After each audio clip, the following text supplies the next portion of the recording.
Hello, everybody. Thanks for coming by or being by or joining us today. Welcome to the 105th Wednesday Brooklyn Rail reading. Today's reading is also known or will be called Genuine Horny Goat. It's organized by Catherine Chen, and amazingly, all of the readers are in one place. This has never happened before. It almost happened once when Joey DeJesus hosted, but this is actually legitimately the first time. So Genuine Horny Goat is also bringing us a production of togetherness that's very special. So thank you all for being able to be in a room together.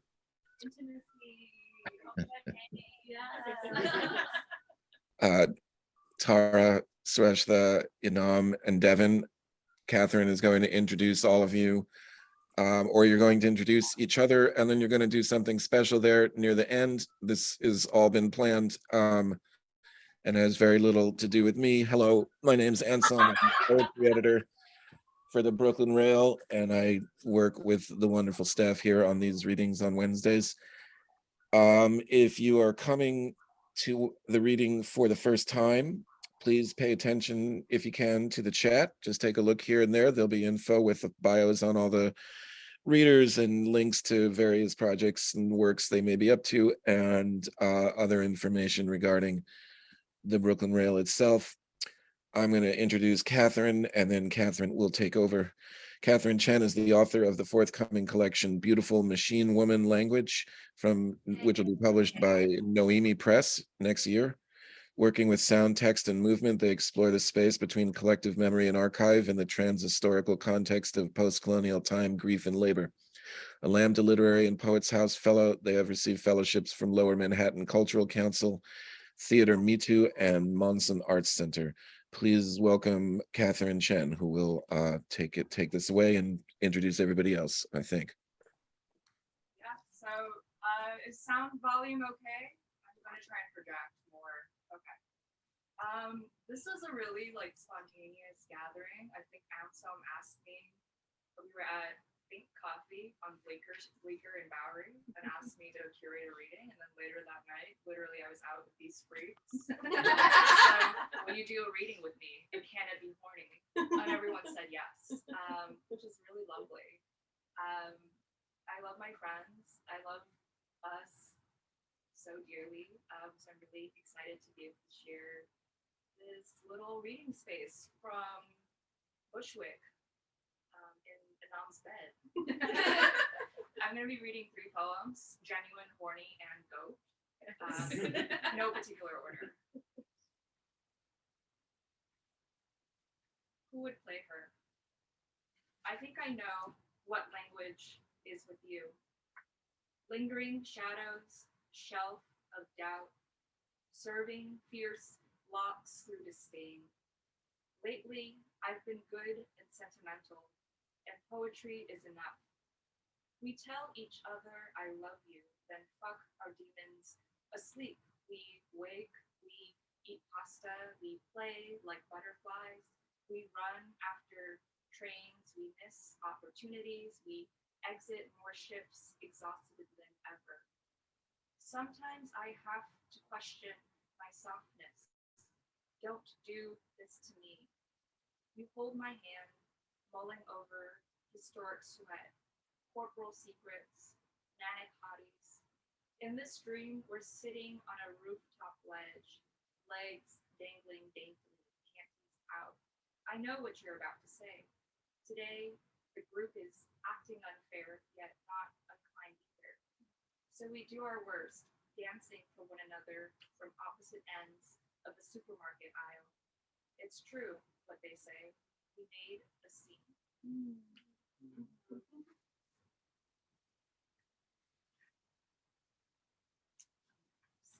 I have that poem hanging on my wall. Right over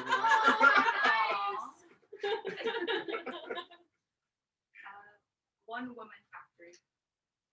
Ingredients for an emotional concoction to increase the breath, nourish the heart, fortify the spleen, and calm the liver. Ginseng, atractolitis, lycoperdon, nipplewort, angelica, white peony root, hemlock parsley, yellow vetch root, brown root of nutgrass, hare's ear in vinegar, Huaiqing yam, ass's glue, prepped with powdered oyster shell, Fordalis, cooked in wine and roast licorice. My body for a crimson cage. My body for Kate Upton's winsome beauty. My body for a Caravaggio print. My body for Sistina. My body for Homeric epics. My body for 2 goats and a head of cabbage. My body for rosemary focaccia. My body for fluorescent streetlights. My body for open range meadows. My body for sport. My body for the world, against the world, in spite of the world, towards the world, with the world. My body for 7 minutes of underwater breathing. My body for old time's sake. My body for pleasure. My body for the city stars. My body for blood. My body for nasal breathing. My body for appetite. My body for wholesome modes of play. My body for educating the youth who possess the future. This is the last poem. In Egypt, Flaubert says, the Oriental woman is no more than a machine. She makes no distinction between one man and another man. On the dance floor, I was once mistaken for a woman I was dating at the time, a matter of misappropriated funds. He insisted, full of flaw, I said yes. In supermarkets, I'm mistaken for street corners. You must be her. At intersections, who am I to decline someone's transaction? Unfiltered desire says, I'm no woman. Desire says, I am love, newly shaken, newly wet. When I come, I'm citing the archive, my misappropriated funds still writhing. I suggest we see each other again. There have been years when clenching and retaining shame was preferable. I cannot justify what I believed or how I behaved. I accepted painful treatment. I ate poorly and intentionally. Transforming my will into a heap of down, I exercised power.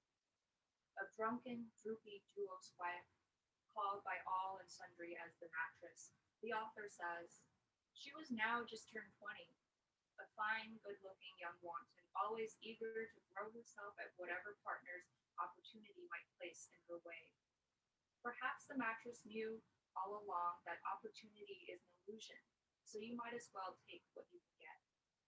Or that the root of pleasure's sinfulness is understanding how fundamentally fucked the myth of the disposable, wanton female body operates against your instinct to consume.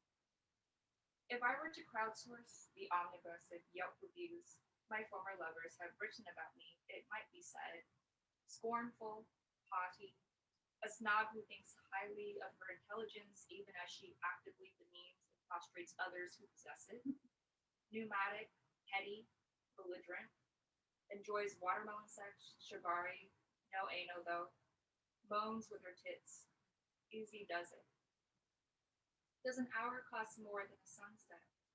Does a cup of sugar rise with the dough of your wrath? How do you balance desirability and survival? How do you make yourself so easy? How do you recognize the edge of the border that is your own body? How do you grapple with the disappearance of one's ancestry?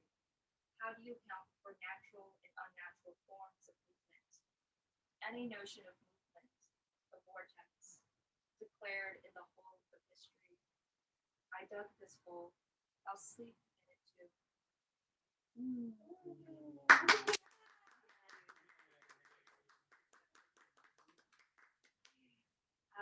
So our next reader is Devyn. Do you want to turn it off? I just thought I saw someone say they were having trouble hearing, and I want to make sure. Go ahead, Chen. kind of hard to hear, Catherine. Let's kill the fan and maybe move it closer. Yeah. Sorry, everyone. As if. Are we, Yeah. should we try that? I think that's good, sweetie. You think so? Okay. Thanks, Inam. Yeah. Next reader is Devyn. And my phone, every time I try and type Dev, it auto-fills to devastating. Jersey-bred, Brooklyn-based maker, feeder, and arts worker, Devyn has had poetry, book art, and multimedia installation work presented and published internationally in festivals, museums, and journals. She was a 2020 Tin House Summer Workshop Scholar in Poetry, the co-editor of Already Felt, Poems in Revolt and Bounty, and she is the face behind the newsletter at the Asian American Writers Workshop. She is currently working on a long-term project centered on the poetics of radical hospitality entitled Good Luck. Okay, can everybody hear me? Yes, super. I have 3 poems. On naming. I'd like you to call me your delight. And by delight, I think I mean delicate. And by delicate, I don't mean a poppy. I mean 2 lips that rubbed red, delicious, or black-strapped molasses seeping, or sweet dear. Perhaps I'd like you to call me daddy, femme daddy, dessert daddy, dream daddy, daddy daddy. And in that moment, both of ours might disappear. My father tells me he loves me now. In that moment, you'll take a scalpel to my chest, climb in, kiss my sticky insides, and tuck your knees into my neck and stay there, softening into marrow. Roasted, then boiled in tamarind broth until fat rises to the top, traps heat, scalds the impatient, sucking out. I'd like you to call me your dream. And by dream, I mean devour. After all of me collapses into your belly. Dangerous, daunting, your, my. I mean this all because I think we're both actually very scared, or I am and I'm learning not to be. Ocean into my open, a vessel for a vessel. Don't apologize for becoming a sea inside of a sea. Nobody is drowning. A chalice. How much of you can I fit into the palm of my curious, my hearted, my bent and peeled? I'd like you to call me dripping, or perhaps drenched in a fog that rolls low and heavy. A skeleton crawling into another skeleton. 2 small specks meet at a bar and suddenly become each other's orbit, and maybe they just swiped right, and here we are. I've lost my spot. I think we look good together, holding our hands like our grandmothers might even approve. Good. Less white, less straight, less thin, less smiling, more smizing, can't blow, our cover. Let's never be good or just rough. Tend me, sap me, ripe me, tooth me, for tomorrow's me, tend, overtend, untend. A gentle violence, a violent gentleness, a soft hardening, a hard softening, a touch that bruises, aches, who knows how to spill. I sometimes forget to swallow joy into a goblet of my mother. Had a collection of plastic goblets she stole from Dallas BBQ. We'd drink Coke from them until our teeth felt like sweaters. Her own fingers woven through her own fingers.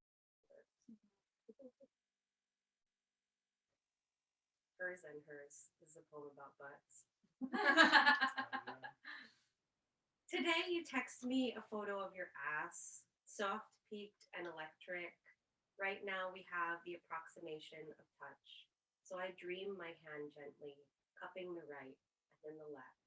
Give you a saucy little smile. Press our cheeks together, then peel our skin apart. I put on a thong for the very first time today. Look in the mirror, think, what a treasure, holding all of this under my daily boyhood. Manny Santos had it all right. Plush secret, crowned glory. Today you texted me a picture of your butt. I put on a thong, soft peak and electric for the very first time today. Look in. Right now we have the mirror, the approximation of touch. Think what treasure. So I dream my hand gently, holding all of this, cupping the right and then the left, under my daily boyhood, give you a saucy little smile. Manny Santos had it all right. Press our cheeks together, blush secret, and peel our skin apart. Crowned glory.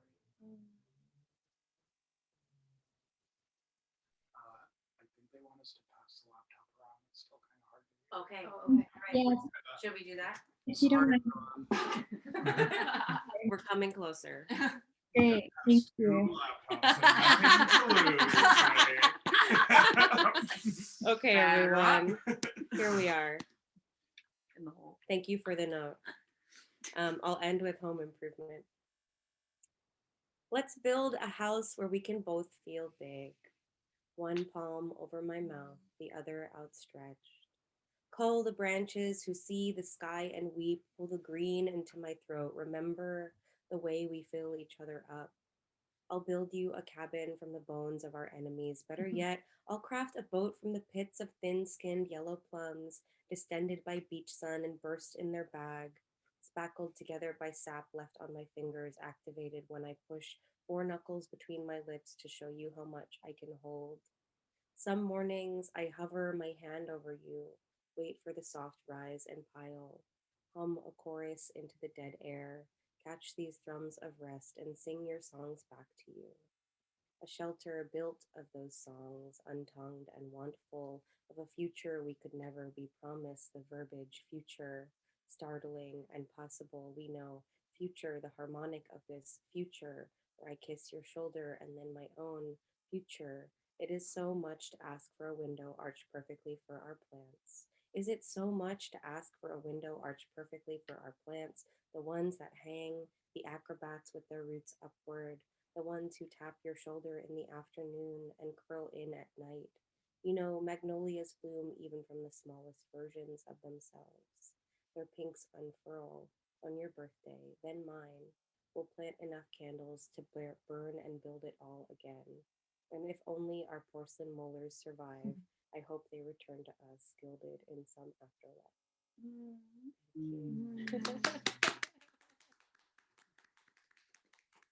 Hot. Thanks, babies. Okay. Hell yeah. Now I will be turning it this way. Welcome to my bed, everyone.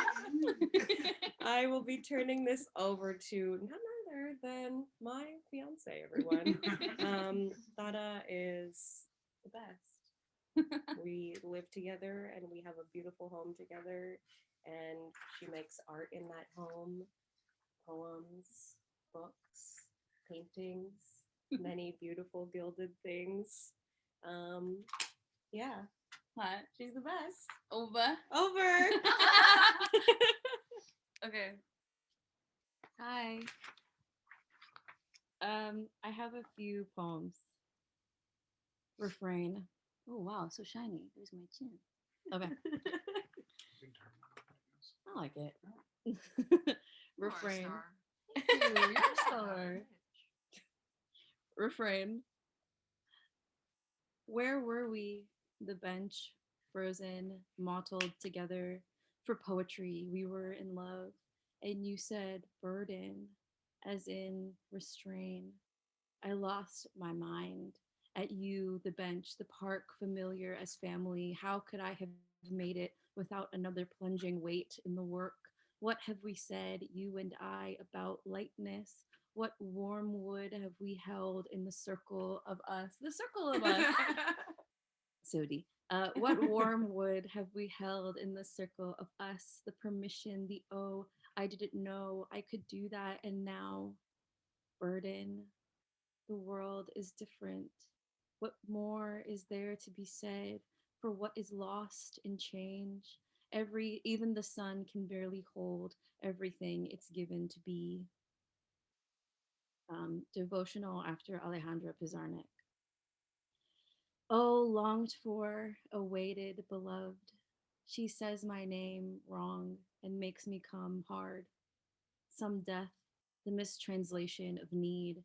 In my third or fourth iteration, somewhere near my Saturn return, I can't let go. Despite it all, I want to be your Midwest boyfriend. Will you tell me what to do? Will you buy into me, coming at you in my best and breezing flannel, bare chested and soft handed, grazing my hands across the wind and corn? Can you see it? Me on the cover of Esquire, perched on a 97 Chevy, just so ready to help you change your tire. Me on the cover of Vogue, blooming in a bearish kind of way that makes all the girls at Northridge High sigh. Don't you love how she leans? Have I stranged? Consider the coolness of a resurrection in language, my love, for what the word swallow does to mouths, makes us reach for each thing behind the light of God, all peaks in the back of wanting. I am a beast of desire. Are you a place I can live in my tallest body, on either side of an ocean, my name, singing from your highs, all whole? Um, this is the last poem I'm gonna read. It's short, but um, I like think about this poem and I think of all of the people in this room. How nice. Um, How nice. What privilege. What privilege. Okay. Would that I were, or devotional for Chris Evans, after Rilke and Tampoco. I'm just a little bit loony sometime, moonsick sometimes. Would that I were Chris Evans and Pashmina, I'd be swimming in pussy right now, don't you think? What does it take to unmake a man? Being broad myself, not man, not quite America, but on the taller end of desire for sure. Maybe my concern is what builds a life that asks for its own chocolate yolk in the chest, like, how about a kiss instead? Oh, angel eyes, when will we learn? We can put the fantasy directly in our mouths, all gold and gilt with slime, pass it back and forth and fade into us, we, us, me, us, you, I.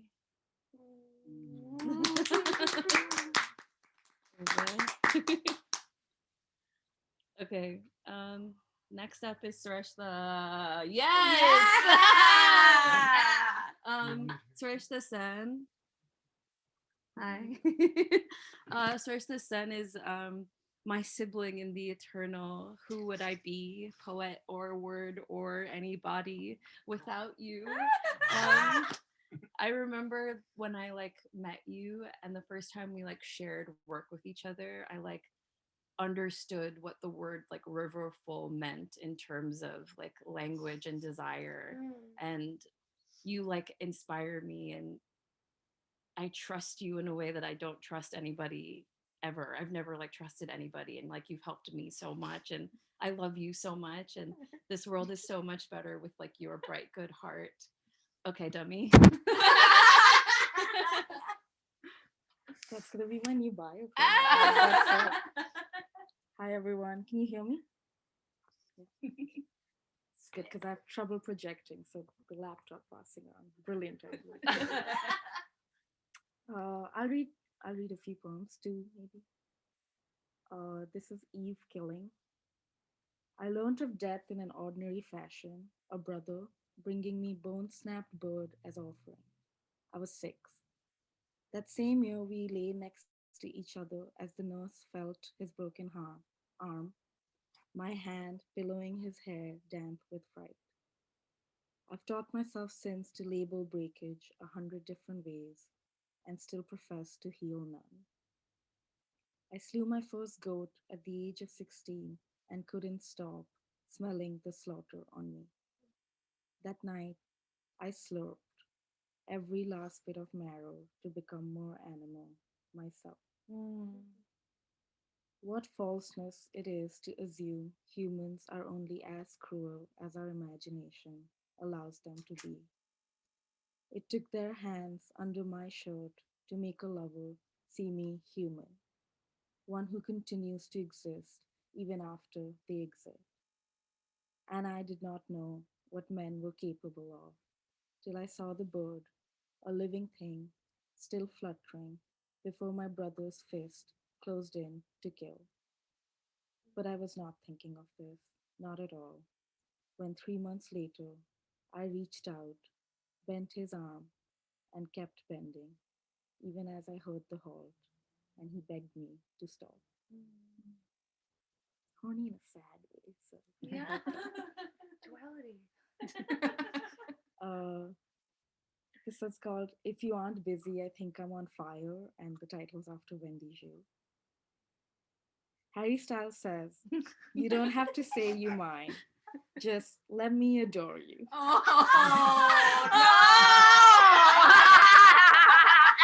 Okay, bye. Not a real And most days I find this a little creepy. But lately, I'd like to know what it is to be held without any caring. The self, a sky scooped into every palm I hunger after. Last year, I made a list of friends I would walk through fire for, and then never texted any of them back. Now I catalog care, the ways of forgetting to say I love you, but doing it anyway. To ask off, chai brewed so slow I take a second nap while it boils. Shaking a water bottle to ensure lack of leakage before I store it in someone's backpack. I want to be everything that can be said and given exactly the way it is needed to. On a dating app, under What's Your Typical Sunday, they write, in bed, good wine, firm massages, slow, fruit. And I misread this to be an offering rather than desire. Let me adore everyone and myself. Every Sunday, I practice saying no in 3 languages. Oh my god. Mm. Yeah. And I think I'll end there and introduce our final reader. This is Inam. Hell yeah. Hell yeah. Inam's also my sibling, all of us are, but is a very special friend because it's one of the friends I discovered through poetry, derogatory. But I read Inam's poem in Winter Tangerine a long, long time ago and was just a desperate fan. And the fact that we get to do this reading in his bed and hang out here um, feels like a privilege. You can check out Inam's work in the links in the chat that I'll drop. Hi, everyone. Everyone can hear me? Cool. Thank you so much, Brooklyn Rail, for having us. Thank you so much to Casper for providing this mattress that I paid off in June. I'm really happy to be here and very, very happy to be with some of my dear friends. I'm going to read 4 short poems, and then the first 3 are from different series I'm working on, and the last one is a response to the poem that Kat opened with, because she gave me that poem on my birthday, and I wrote her response, so I'll close the reading on that poem. I'm going to read 2 poems from my Stranger series. I wrote the Stranger series partly when I was living in Cleveland. It's about different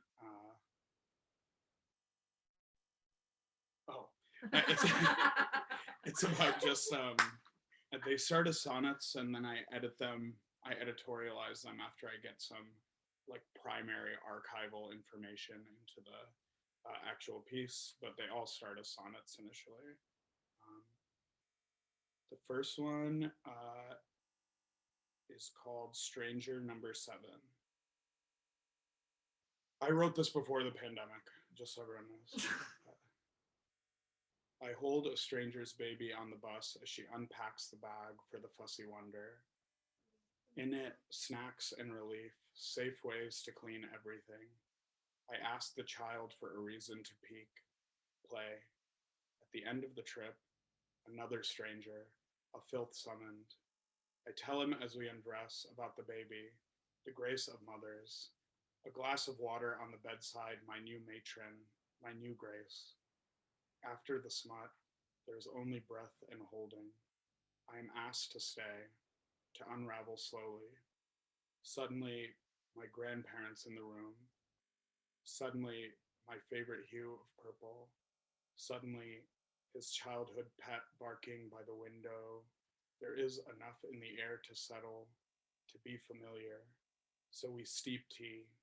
We watch a quiet film. We kiss again. When I leave, he asks me my name, my sign. Across the street, a child waves, laughs with the weeds. His mother on the porch, reading. Thank you.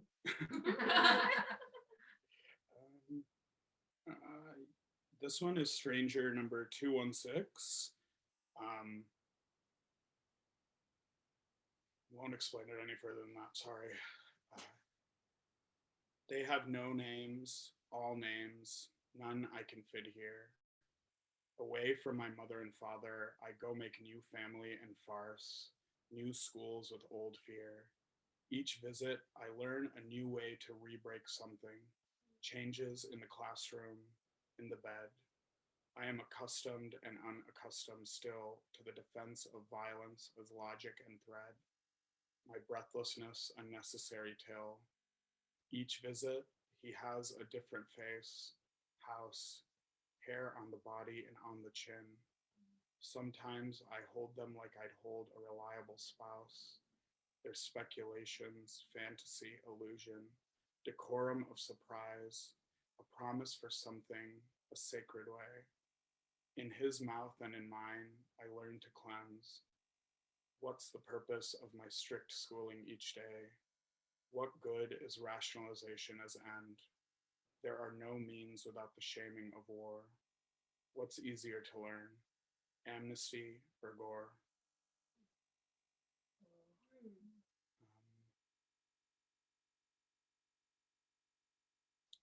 This is the last one I'll read before I read the one that I wrote for Kat. Again, thank you everyone for being here. Utopias, promiscuous. Fucking was the last simple thing. Uncomplicated, fun. Like me. Among the brush of brushing, brush of hushing, brush of delicate soft heads and bloomless buds. Late to everything in this young nonsense, the last to show to lust. What was made right by lying near a slut like me is inimitable. Down the hatch and through and through. It is very important for this to remain simple, nameless. I am allowed here one desire, then all the others. All the men whose names I remember call me a friend and text me like a sibling. Bless that fleeting fountain and vacuum, the birds pushing the wind, me pushing the wind to end the night. We laugh and laugh. I trace the weight of companionship. I am humiliated by it. We sin, make water cloudy with our own plugs and decoration. Birthing ourselves again, each win the weight of poor reason. We'll manage around it. We'll fuck one day and nobody will cross our minds in reason, in shadow. I'm we, unfortunately. At once, I am devoted and free, a slut with thick hair and conviction, a breeze of old wind.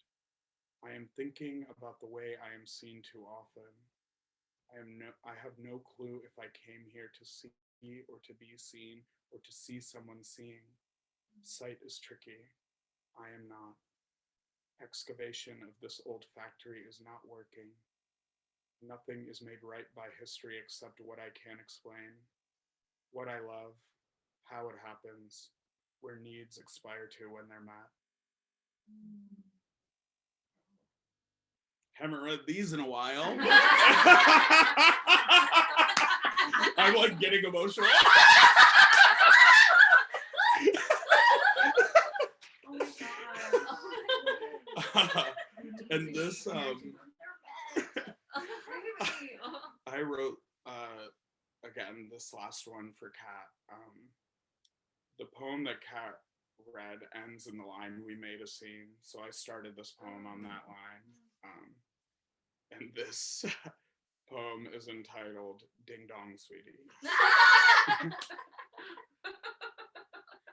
We made a scene, yes, yes, yes we did. I quoted the gossip, read scripture of things.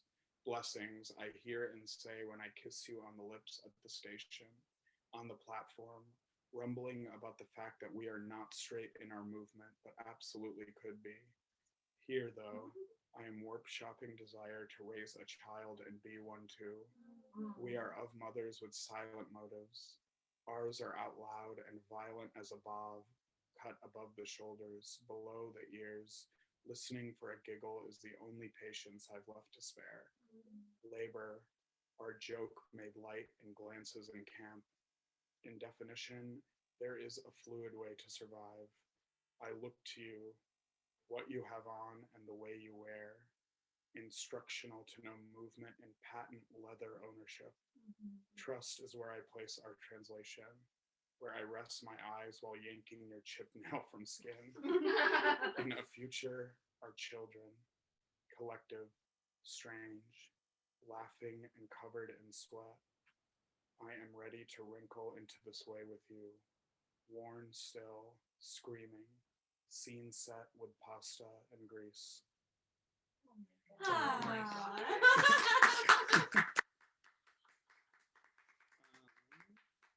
Thank you everyone for listening to us. We have one more thing to read, which I'm gonna let someone else explain. Okay. Do you want to move it over here so that we can like just set it on the bed, so we can have it just kind of facing?